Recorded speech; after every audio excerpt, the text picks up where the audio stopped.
বিজিত দেশ বলি তাদেরকে পাঁচ আটার কিছু নাই, শয়তান ওখানেই বাস করে। এবং আপনি দেখবেন মিডিল ইস্টে সবচেয়ে বেশি শয়তান ছিল এবং খারাপ লোক ছিল বলে যুগে যুগে নবী ওখানে আসছে, বাংলাদেশে আসেনি। ঠিক আছে, প্রশ্ন এটাই। এই জন্য ধর্মের আগে মানুষকে ভালোবাসতে হবে, তাই না? এ ভালোবাসাটা মুসলমান আমরা একে অপরের মধ্যে নাই। আরো কথা বলি আমাদের দেশের কথা, মোনাজাত যত দীর্ঘস্থায়ী হয় মসজিদে, স্যান্ডেলের সংখ্যা চুরি ততই বাড়ে। আমরা হচ্ছে এই মুসলমান, ঠিক আছে? অতএব আর কিছু বলার নাই।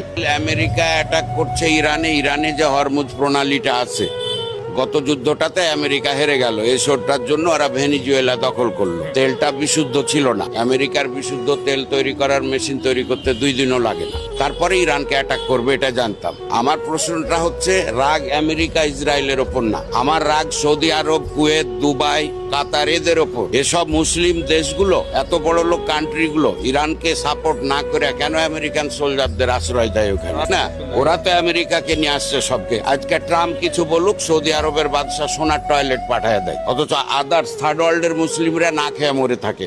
এই জন্য সৌদি আরবে আমাদের নবীর জন্ম হলেও সৌদি আরবকে আতু করার কিছু নাই। শয়তান হচ্ছে মিডিল ইস্টের মুসলমান গুলাই। এরা কেন ওদেরকে আশ্রয় দিল বলি তো তারা আজকে সাহস পাচ্ছে, তাই না? এখানে আমি আগে নিজের ঘরের ছেলে খারাপ হলে নিজেরটাকে আগে দোষ দিতে হয়, অন্যের ছেলেকে না। তা আমি মনে করব ট্রাম্প ইসরায়েলের বেঞ্জামিন নেতানিয়াহু হচ্ছে, তার আগে আমাদের দোষ বেশি। মিডল ইস্ট কান্ট্রিগুলো আমাদের দিকে যদি একটু চোখ তুলে, আমাদের মতো মুসলমানদের কারো দিকে তাকাতে হবে না। সৃষ্টিকর্তা মাটির নিচে ওদেরকে যত জিনিস, কিন্তু দেখে না, ওরা চামচামি করে ইহুদিদের, খ্রিস্টানদের। অতএব দোস্তি না, ইরান ঠিকই আছে, আরো মারুক। দুবাইয়ে আপনি মুসলিম কান্ট্রি হাফ প্যান্ট পরে আর এভাবে ঘুরে বেড়াবেন, তাই না?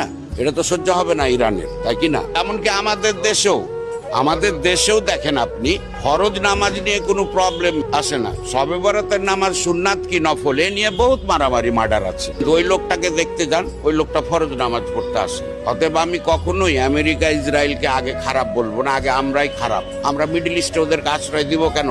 সৌদি আরবের বুকে আমেরিকান সৈন্যরা দাঁড়িয়ে পেশাব করে, লজ্জা লাগে না সৌদি বাদশাহ? মুসলমানেরা প্রচন্ড সাহসী, ইহুদিরা মারাত্মক ব্রিলিয়ান্ট, যত বিজ্ঞান। ওরা এমন সময় যে কাজগুলো করবে যেখানে হাইলাইটস বেশি হয়, such as example Saddam Hossain ঈদের দিন ফাঁসি দিয়েছিল লোকে।